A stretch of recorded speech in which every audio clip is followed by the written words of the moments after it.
আল্লাহওয়ালারা করে গেছেন জীবন যাপন, সুন্নতের রঙে রঙিন ছিল তাদের কর্মজীবন।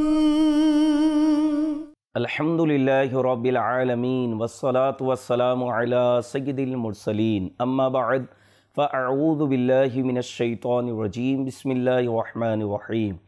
আসসালাতু ওয়াসসালামু আলাইকা ইয়া রাসূলুল্লাহ ওয়া আলা আলিকা ওয়া আসহাবিকা ইয়া হাবিবাল্লাহ। আসসালাতু ওয়াসসালামু আলাইকা ইয়া নবিয়াল্লাহ ওয়া আলা আলিকা ওয়া আসহাবিকা ইয়া নূরাল্লাহ। মাদানী চ্যানেলের দর্শকবৃন্দ, ধারাবাহিক অনুষ্ঠান পবিত্র জীবন নিয়ে আপনাদের মাঝে উপস্থিত হয়েছি। আসুন আল্লাহ তাআলার সন্তুষ্টি এবং সওয়াব অর্জনের জন্য আমরা এই অনুষ্ঠানকে দেখার প্রস্তুতি নিই। নবী পাক সাল্লাল্লাহু তাআলা আলাইহি ওয়াসাল্লাম ইরশাদ করেন, তিরমিজি শরীফের হাদিস, নিঃসন্দেহে কিয়ামতের দিন লোকদের মধ্যে আমার সবচেয়ে নিকটবর্তী সেই হবে যে আমার উপর অধিক দুরূদ শরীফ প্রেরণ করে।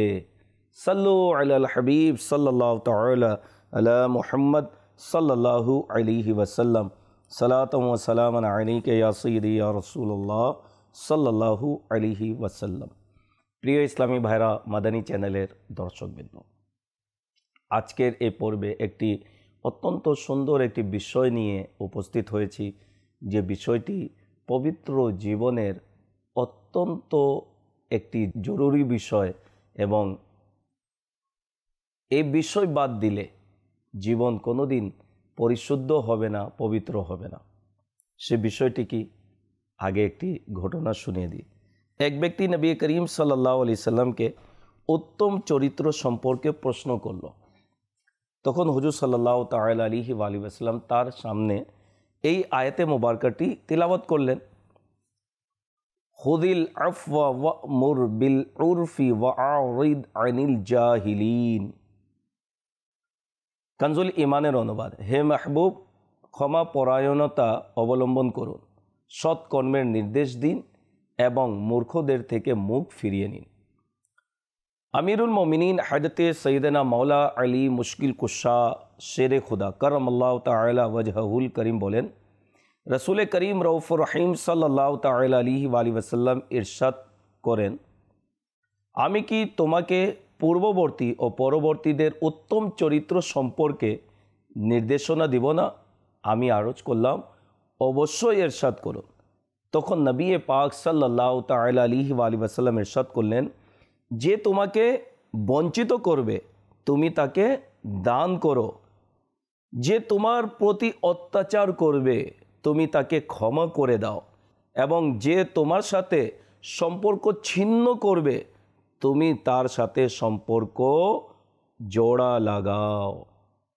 হযরতে সৈয়দনা আব্দুল্লাহ বিন মুবারক রাহমাতুল্লাহ তাআলা বলেন, আনন্দ চিত্তে সাক্ষাৎ করা, কল্যাণময় কাজ করা এবং কাউকে কষ্ট না দেয়া উত্তম চরিত্রের অন্তর্ভুক্ত।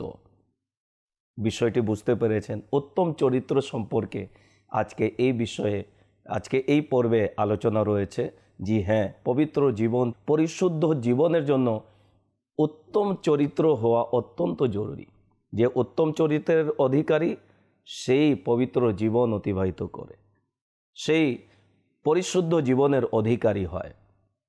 চরিত্রই যদি ভালো না হয় তাহলে তার জীবন পরিশুদ্ধ হবে কিভাবে, পবিত্র হবে কিভাবে?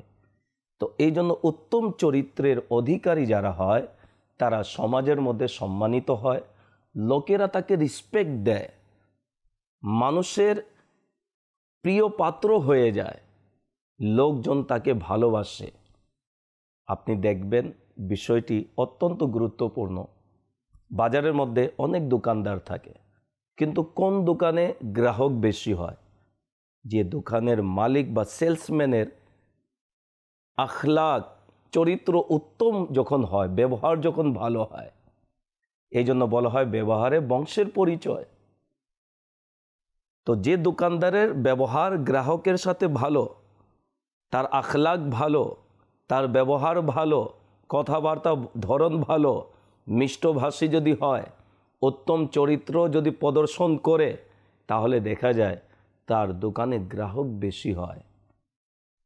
ক্রেতা একটি জিনিস দেখাতে বলে, কিন্তু সে দোকানদার 10টি জিনিস তার সামনে রেখে দেয় তাকে দেখানোর জন্য, কাস্টমারের সাথে সুন্দরভাবে কথা বলে।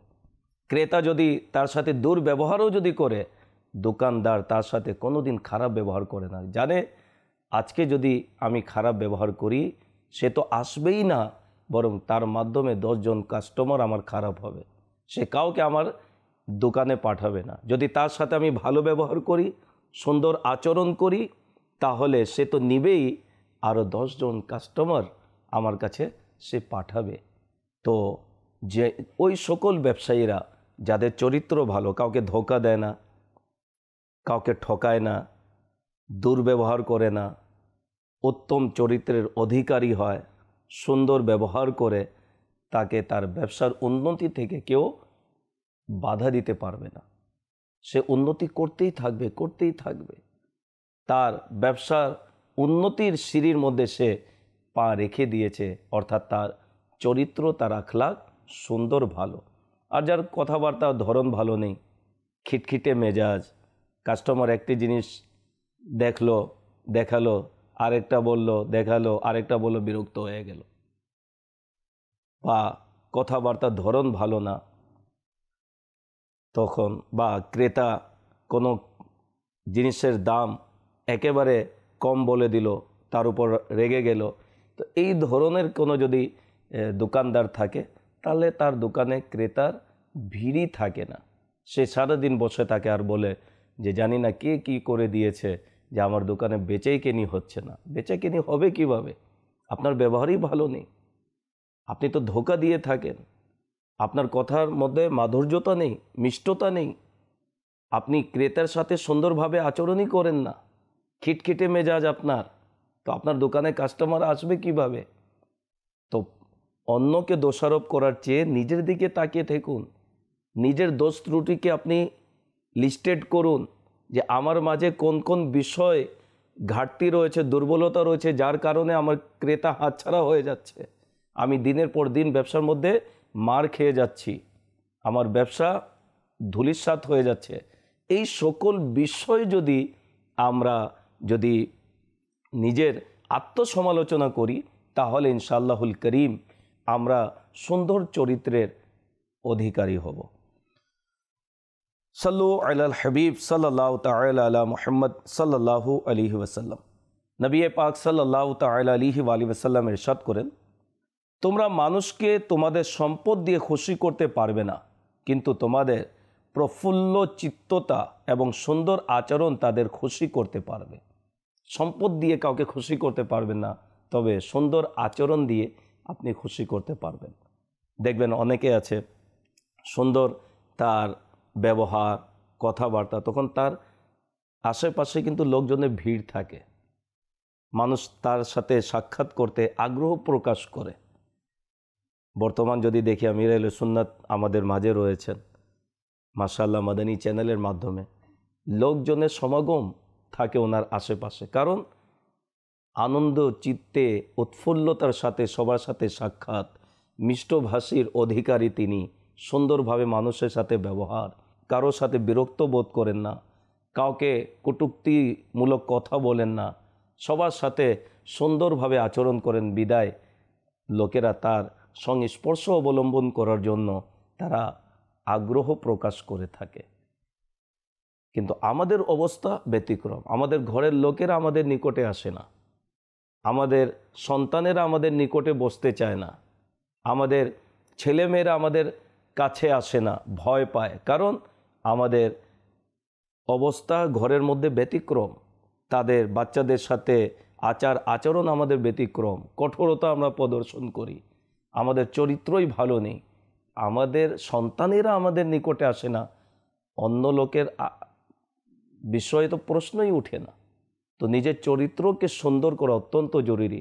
তো কাউকে খুশি আপনি সম্পদ দিয়ে করতে পারবেন না, কিন্তু আপনি উত্তম চরিত্রের মাধ্যমে তার হৃদয়ের মধ্যে খুশি ঢেলে দিতে পারেন। নবী পাক সাল্লাল্লাহু তাআলা আলাইহি ওয়াসাল্লাম ইরশাদ করেন, কিয়ামতের দিন মুমিন বান্দাদের আমলের পাল্লায় উত্তম চরিত্র থেকে বেশি ভারী আর কোনো আমলই হবে না। উত্তম চরিত্র হবে সবচেয়ে ভারী আমল হবে। একজন লোক অনেক বড় নামাজি, মুত্তাকি, হাজি, গাজি, অনেক আল্লাহ তাবারক ওয়া তাআলার রাস্তায় খয়রাত করে থাকে, দান সদকা করে থাকে, কিন্তু তার চরিত্রই ভালো নেই, তার আখলাকই ভালো নেই, তার ব্যবহারই ভালো নেই। তো এরকম ব্যক্তি কিয়ামতের দিনও ফেঁসে যাবে। কিন্তু যার আমল কম কিন্তু তার আখলাক ভালো, তার প্রতিবেশী তার প্রতি সন্তুষ্ট, তাহলে সে নাজাত প্রাপ্ত হবে। নবী পাক সাল্লাল্লাহু আলাইহি ওয়াসাল্লামের দরবারে আরজ করা হলো, ইয়া রাসূলুল্লাহ, অমুক মহিলা সে অনেক আমল করে কিন্তু তার মুখ দ্বারা তার প্রতিবেশী অসন্তুষ্ট। নবী পাক সাল্লাল্লাহু আলাইহি ওয়াসাল্লাম বলেন সে জাহান্নামে যাবে। আরেকজনের আলোচনা হলো, ইয়া রাসূলুল্লাহ, তার আমল বেশি নেই, আমলে দুর্বলতা, তবে তার প্রতিবেশী তার প্রতি সন্তুষ্ট। নবী পাক সাল্লাল্লাহু আলাইহি ওয়াসাল্লাম বলেন সে জান্নাতে যাবে। তো ব্যবহার কোনো মতেই খারাপ করা যাবে না, আখলাক কোনো মতেই খারাপ করা যাবে না, চরিত্র কোনো মতেই খারাপ করা যাবে না। সৎ চরিত্রের অধিকারী হতে হবে এবং থাকতে হবে। হুজুর সাল্লাল্লাহু আলাইহি ওয়াসাল্লাম ইরশাদ করেন, ইমানের বেশি কামিল হলো সেই মুমিন যার চরিত্র বেশি উত্তম। সুবহানাল্লাহ। হুজুর সাল্লাল্লাহু আলাইহি ওয়াসাল্লাম ইরশাদ করেন, আমার নিকট তোমাদের মধ্যে সবচেয়ে বেশি পছন্দনীয় এবং কিয়ামতের দিন আমার নিকটবর্তী লোক সেই হবে যার চরিত্র সবচেয়ে বেশি উত্তম হবে। উত্তম চরিত্রের অধিকারী কিয়ামতের দিন নবী করিম সাল্লাল্লাহু আলাইহি ওয়াসাল্লামের সঙ্গ অবলম্বন করবে। সুবহানাল্লাহ, সুবহানাল্লাহ। আল্লাহ তাআলা আমাদেরকে নসিব করুক। তো উত্তম চরিত্র অবলম্বন করা অত্যন্ত জরুরি রয়েছে, এবং যাদের চরিত্র ভালো, যাদের আখলাক ভালো, তাদের সম্পর্কে আল্লাহ তাবারক ওয়া তাআলা ইরশাদ করেছেন, যাদের চরিত্র ভালো এবং যাদের চরিত্র ভালো নয় তারা এক নয়। যাদের চরিত্র ভালো তাদের মর্যাদা আল্লাহ তাবারক ওয়া তাআলা দান করেছেন। যেমন কুরআনুল কারীমের মধ্যে আল্লাহ তাবারক ওয়া তাআলা ইরশাদ করেন, পারা 24 সূরা হামিম আস-সাজদা আয়াত নম্বর 34-এর মধ্যে আল্লাহ তাআলা ইরশাদ করেন, ওয়ালা তাস্তাবিল হাসানাতু ওয়ালাস সাইয়্যিআহ ইদফা বিল্লাতী হিয়া আহসানু ফাইযাল্লাযী বাইনাকা ওয়া বাইনাহু আদাওয়াতুন কাআন্নাহু ওয়ালিয়্যুন হামীম। কানজুল ঈমানের অনুবাদ। এবং ভালো ও মন্দ সমান হয়ে যাবে না। হে শ্রোতা, মন্দকে ভালো দ্বারা প্রতিহত করো, তখনই ওই ব্যক্তি যে তোমার মধ্যে ও তার শত্রুতা ছিল এমন হয়ে যাবে যেমন অন্তরঙ্গ বন্ধু। অর্থাৎ এই আয়াতে কারিমার মধ্যে আমাদেরকে বোঝানো হয়েছে, কেউ যদি তোমার সাথে দুর্ব্যবহার করে তুমি তার সাথে দুর্ব্যবহার করো না, ভালো ব্যবহারের মাধ্যমে ওই দুর্ব্যবহারের প্রতিহত করো। তার সাথে ভালো ব্যবহার করতে, যে আমার সাথে ভালো ব্যবহার করলো আমি তার সাথে ব্যবহার করলাম, এটা তো আদান প্রদান না। কেউ যদি আমার সাথে দুর্ব্যবহার করেছে ওই সময় হচ্ছে তার সাথে ভালো ব্যবহার করা। কেউ আমাকে গালমন্দ করলো ওই সময় হচ্ছে তাকে ক্ষমা করে দেয়া, বদলা নেওয়া নয়। সে একটি গাল দিল আমি দুইটি দিলাম, তো প্রতিশোধ নিলাম না। সে একটি দিল আমিও একটি দিলাম, তো আদান প্রদান হলো। সে আমাকে চড়াও করে বসলো আমি ক্ষমা করে দিলাম, এটি হলো উত্তম চরিত্রের অধিকারী। এবং কোরআনুল কারীমের মধ্যে তাদের প্রশংসা করা হয়েছে। এবং ভালো ও মন্দ সমান হয়ে যাবে না। হে শ্রোতা, মন্দকে ভালো দ্বারা প্রতিহত করো, তখনই ওই ব্যক্তি যে তোমার মধ্যে ও তার শত্রুতা ছিল এমন হয়ে যাবে যেমন অন্তরঙ্গ বন্ধু। সদরুল ফাজিল হযরত আল্লামা মাওলানা নাঈমউদ্দিন মুরাদাবাদী রহমতুল্লাহ তাআলা আলাইহি মন্দকে কল্যাণে পরিবর্তন করার পদ্ধতি বর্ণনা করতে গিয়ে বলেন, যেমন রাগকে ধৈর্য দ্বারা, অজ্ঞতাকে সহনশীলতা দ্বারা, অসদাচরণকে ক্ষমা দ্বারা।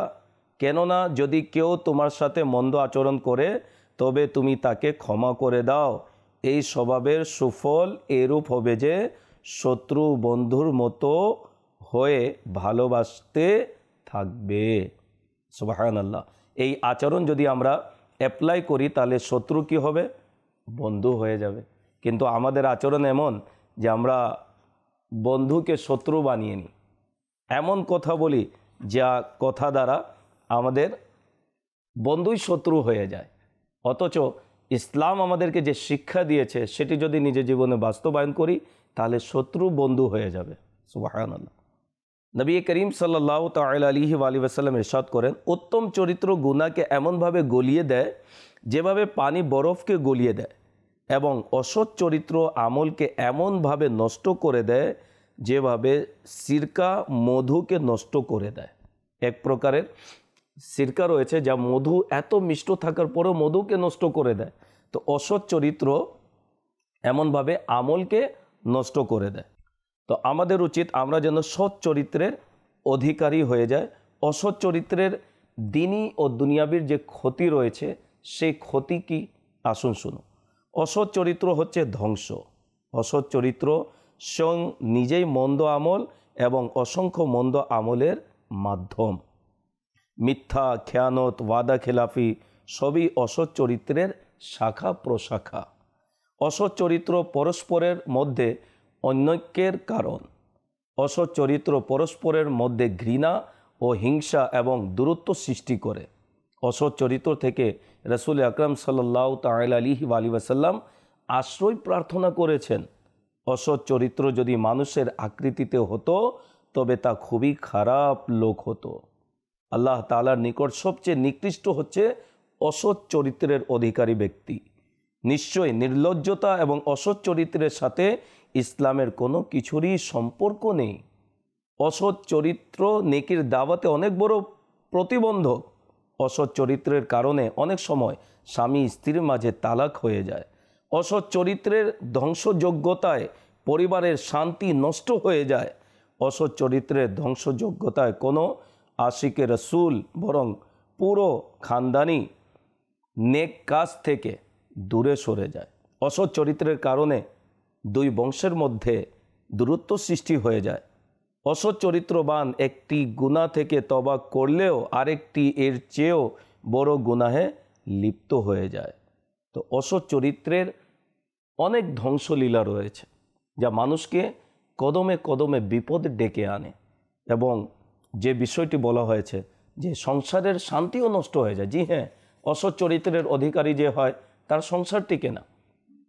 স্ত্রী যদি তার চরিত্র ভালো না, দেখা যায় পুরুষের দিকে ধাবিত হয়। স্বামী তার চরিত্র যদি ভালো না হয়, দেখা যায় পরনারীর দিকে ধাবিত হয়। পরে দেখা যায় যে তার বিবাহ বিচ্ছেদ হলো, তালাক পর্যন্ত হয়ে গেল, এবং সমাজের মধ্যে দেখা যায় সে মুখ দেখানোর মতো মুখ থাকে না। তো চরিত্র সুন্দর করা অত্যন্ত জরুরি রয়েছে। এবং যেভাবে আমরা অসৎ চরিত্রের ধ্বংসলীলা শুনলাম, সৎ চরিত্র আসবে কিভাবে আমাদের মাঝে, কোন পদ্ধতি অবলম্বন করলে আমরা সৎ চরিত্রের অধিকারী হব। শুনুন, সৎ চরিত্রের অনুসারী হতে আল্লাহ তাআলার দরবারে কান্না করুন এবং নিজের দুই হাত উঠিয়ে অশ্রু সজল নয়নে অসৎ চরিত্র থেকে পরিত্রাণের দোয়া করুন। আল্লাহ তাআলার দরবারে নবী পাক সাল্লাল্লাহু আলাইহি সাল্লাম দোয়া করেছেন, অথচ নবী পাকের আখলাক কত সুন্দর। ওয়া ইন্নাকা লাআলা খুলুকিন আযীম যাকে বলা হয়েছে, নবী পাক সাল্লাল্লাহু আলাইহি ওয়াসাল্লামের আখলাক মুবারক সেটি অতি সম্মানিত আখলাক মুবারক ছিল, অতি আখলাকের অধিকারী ছিলেন। আম্মা আয়েশা সিদ্দিকা রাদিয়াল্লাহু তাআলা আনহা এর দরবারে নবী পাক সাল্লাল্লাহু আলাইহি ওয়াসাল্লামের আখলাক সম্পর্কে যখন জিজ্ঞাসা করা হলো, হযরতে আয়েশা সিদ্দিকা রাদিয়াল্লাহু তাআলা আনহা বললেন, কোরআনই হচ্ছে নবী করিম সাল্লাল্লাহু আলাইহি ওয়াসাল্লামের আখলাক। অর্থাৎ নবী পাক সাল্লাল্লাহু আলাইহি ওয়াসাল্লামের পুরো জীবনই কোরআনের আদর্শে ছিল, এবং নবী পাক সাল্লাল্লাহু আলাইহি ওয়াসাল্লাম এত সুন্দরভাবে তিনি জীবন অতিবাহিত করে আমাদেরকে শিখিয়ে দিলেন যে কিভাবে এই দুনিয়াতে থেকে উত্তম চরিত্রের অধিকারী হয়ে তুমি কিভাবে আল্লাহ এবং তার রাসূলকে রাজি করবে। সেই বিষয়টি নবী পাক সাল্লাল্লাহু আলাইহি ওয়াসাল্লামের জীবনী যদি নিজের জীবনে বাস্তবায়ন করি তাহলে আমরা সেটি সফলকাম হতে পারবো। আলা হযরত রাহমাতুল্লাহ তাআলা আলাইহি নবী পাক সাল্লাল্লাহু আলাইহি ওয়াসাল্লামের আখলাক মুবারক সম্পর্কে বলেন, तेरे खिल्क को हक ने जमील किया, तेरे खुल्क को हक ने अजीम कहा, कोई तुझसा हुआ है ना होगा शाह, तेरे खालिक को हुस्न अदा की कसम। সৎ চরিত্রের ফজিলত এবং অসৎ চরিত্রের ক্ষতি সম্বলিত হাদিসে মুবারকা, বিভিন্ন বর্ণনা ঘটনাবলী এবং বুজুর্গানের দিনের বাণীসমূহ বারবার পাঠ করুন এবং শুনুন। এর দ্বারাও সৎ চরিত্র ঘটন হবে ইনশাআল্লাহুল করিম। অসৎ চরিত্রের যে সকল ক্ষতিসমূহ রয়েছে সে সকল হাদিসে পাক আমি যদি অধ্যয়ন করি, সে অসৎ চরিত্র থেকে নিজেকে বাঁচাবো এবং সৎ চরিত্রে আমরা আমলধারী হব। দিনের অধিকাংশ সময় চুপ থাকুন এবং যথাসম্ভব লিখে বা ইশারায় কথাবার্তা বলার অভ্যাস করুন। এটিও সৎ চরিত্রের অধিকারীর পদ্ধতির মধ্যে অন্যতম পদ্ধতি। নিয়মিত কোরআনুল করিম তিলাওয়াত করুন। কনজুল ইমানের তর্জমা তফসির পড়ুন। আল্লাহ তাআলা কোরআনুল করিমে কি ইরশাদ করেছেন, আপনি তিলাওয়াত করলেন, অর্থ তফসির পড়লেন, তাহলে আমল করার উৎসাহ জেগে উঠবে ইনশাআল্লাহুল করিম। খারাপ লোকদের সহচর্য থেকে দূরে থাকুন। যাদের চরিত্র ভালো, যাদের চরিত্র উত্তম, তাদের সঙ্গ অবলম্বন করুন। খারাপ চরিত্র যাদের, খারাপ বন্ধু যারা, তাদের সংস্পর্শ থেকে নিজেকে বাঁচিয়ে রাখুন। তাহলে নিজের চরিত্রকে আপনি ভালো করতে পারবেন। যে ভালো হতে চায়, চাইলে হবে না, ভালো লোকদের সংস্পর্শ অবলম্বন করতে হবে। আপনি শুধু মুখে বলবেন আমি ভালো হতে চাই, আমি ভালো হতে চাই, আমি ভালো হতে চাই, কিন্তু আপনার উঠা বসা চলা ফেরা ওই খারাপ লোকদের সাথে, ওই মন্দ লোকদের সাথে, ওই জুয়ারির সাথে, মদ পাইয়ের সাথে, বিভিন্ন গুনাহে যারা আবদ্ধ তাদের সাথে, তাহলে আপনি ভালো হবেন কিভাবে? ভালো হওয়ার জন্য ভালো পরিবেশে নিজেকে নিয়ে আসতে হবে। বর্তমান যুগে যদি দেখি, দাওয়াতে ইসলামীর মাদানী পরিবেশ, যার বরকতে অসংখ্য গুনাহগার ব্যক্তিরা গুনাহ থেকে তওবা করে তারা সঠিক পথের পথিক হয়েছে, সৎ চরিত্রের অধিকারী হয়েছে।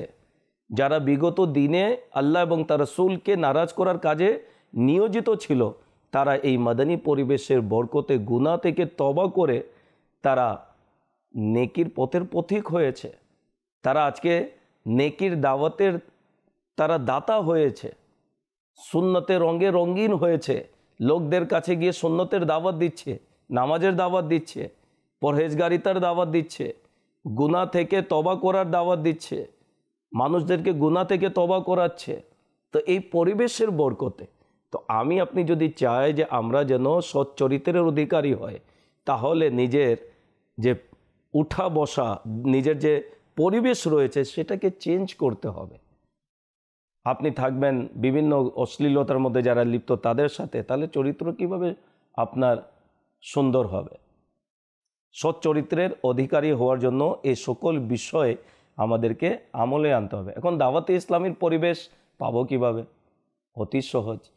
আপনি দাওয়াতে ইসলামীর 12 মাসের মাদানী কাফলাতে চলে যান, 1 মাসের মাদানী কাফলাতে চলে যান, 12 দিনের মাদানী কাফলাতে চলে যান, 3 দিনের মাদানী কাফলাতে চলে যান, 63 দিনের মাদানী তরবিয়তি কোর্স, যা চরিত্রকে সুন্দর করার জন্য এই কোর্সটি রাখা হয়েছে। কেউ যদি চায় যে আমার চরিত্র যেন সুন্দর হয়, আমি যেন উত্তম আখলাকওয়ালা যেন হয়ে যায়, এই কোর্সের মধ্যে চলে আসুন। 63 দিনের মাদানী তরবিয়তি কোর্স, ইসলাহে আমল কোর্স 12 দিনের জন্য হয়, 7 দিনের নামাজ কোর্স, এই সকল কোর্সের মধ্যে চলে আসুন। ইনশাআল্লাহুল করিম অনেকে চেঞ্জ হয়েছে, আপনিও চেঞ্জ হব ইনশাআল্লাহ। দাওয়াতে ইসলামীর বিভিন্ন দিনী কাজে অংশগ্রহণ করুন। ইসলামী ভাইদের সাপ্তাহিক ইজতেমা হয়, ইজতেমাতে আসুন। ইসলামী বোনদের সাপ্তাহিক ইজতেমাতে অংশগ্রহণ করুন। আলহামদুলিল্লাহ, সাপ্তাহিক ইজতেমাতে কোরআন এবং হাদিসের আলোকে আত্মশুদ্ধিমূলক বয়ান শোনার পর দেখা যায় অনেকে গুনাহ থেকে তওবা করে তারা ভালো পথের পথিক হয়ে যায়, সুন্নতের আয়নাদার হয়ে যায়, সুন্নতের উপর আমল করতে শুরু করে দেয়, নামাজি হয়ে যায়, গুনাহ থেকে ফিরে আসে, তওবা করে নেয়, আল্লাহ তাআলার দরবারে তারা সত্যিকার অন্তরে তওবা করে এবং নিজের জীবনকে পবিত্র করার জন্য, পরিশুদ্ধ করার কাজে ব্যস্ত হয়ে যায়। বেনামাজি থাকলে নামাজি হয়ে যায়। আরেকটি হচ্ছে, যদি নিজের চরিত্রকে সুন্দর করতে চান, কোনো কামিল পীরের হাতে মুরিদ হয়ে যাওয়া। বর্তমান যুগে যদি দেখি, 15শত শতাব্দী ইলমি এবং রুহানি ব্যক্তিত্ব কিবলা শেখ তরিকাত আমির আহলে সুন্নাত দামাত বরকাতুমুল্লাহ আলিয়ার পবিত্র সত্তা আমাদের মাঝে রয়েছে আলহামদুলিল্লাহ। তার হাতে হাত রেখে বায়াত যারা গ্রহণ করে, দেখা যায় পীরে কামিলের প্রভাব তার উপর এমনভাবে পড়ে, সে যতই দূরে থাকুক না কেন আস্তে আস্তে আস্তে আস্তে সে আমলের মধ্যে চলে আসে, সুন্নতে রঙে রঙিন হয়ে যায়, চেহারাতে দাড়ি সাজিয়ে নেয়, মাথায় ইমামা শরীফ পরে নেয়, সুন্নত মোতাবিক পোশাক পরে নেয়, গুনাহ থেকে নিজেকে বিরত রাখে, নেক আমলে দিনের পর দিন লাগিয়ে থাকে এবং সেই পীরে কামিলের বরকতে আলহামদুলিল্লাহি আজ্জা ওয়াজাল অনেকে নিজের চরিত্রকে সুন্দর করেছে এবং সে উত্তম চরিত্রের অধিকারী হয়েছে। তো আমাদের উচিত আমরা যেন উত্তম চরিত্রের অধিকারী হই এবং উত্তম চরিত্র যদি আমাদের মাঝে থাকে ইনশাআল্লাহুল করিম আমরা সবার প্রিয় পাত্র হতে পারবো এবং আল্লাহ এবং তার রাসূলের সন্তুষ্টিও আমরা অর্জন করতে পারবো। আল্লাহ তাআলা আমাদেরকে উত্তম চরিত্রের অধিকারী হওয়ার তৌফিক দান করুক। আসুন, একটি দোয়া রয়েছে, সে দোয়া হচ্ছে, যদি এই দোয়া আমরা পাঠ করি তাহলে অসৎ চরিত্র থেকে হেফাজতের একটি দোয়া রয়েছে। সে দোয়া যদি আমরা আল্লাহ তাআলার দরবারে বারংবার আরজ করি ইনশাআল্লাহুল করিম, এর বরকতে আমাদের মাঝে সৎ চরিত্র আসবে এবং অসৎ চরিত্র থেকে আমরা মুক্তি পাব। দোয়াটি হচ্ছে, আল্লাহুম্মা ইন্নী আউযু বিকা মিন মুনকারাতিল আখলাক ওয়াল আমালি ওয়াল আহওয়াই। হে আল্লাহ, আমি অসৎ চরিত্র, মন্দ আমল এবং খারাপ প্রবৃত্তি থেকে তোমার দরবারে আশ্রয় প্রার্থনা করছি। তো আল্লাহ তাবারাক ওয়া তাআলা আমাদের সকলকে সৎ চরিত্র অবলম্বন করার, নিজের জীবনকে পবিত্র পরিশুদ্ধ করার আল্লাহ তৌফিক দান করুক। সময় হয়েছে বিদায় নেবার। যারাই আমাদের সাথে ছিলেন আল্লাহ তাআলা প্রত্যেকের আখলাককে সুন্দর করুক, উত্তম চরিত্রের যেন আমরা অধিকারী হতে পারি, আল্লাহ তৌফিক দান করুক। পরবর্তী অনুষ্ঠান দেখার আমন্ত্রণ জানিয়ে বিদায় নিচ্ছি। সাল্লু আলাল হাবিব সাল্লাল্লাহু তাআলা আলা মুহাম্মদ সাল্লাল্লাহু আলাইহি ওয়াসাল্লাম। আল্লাহ ওয়ালারা করে গেছেন জীবন যাপন, সুন্নতের রঙে রঙিন ছিল তার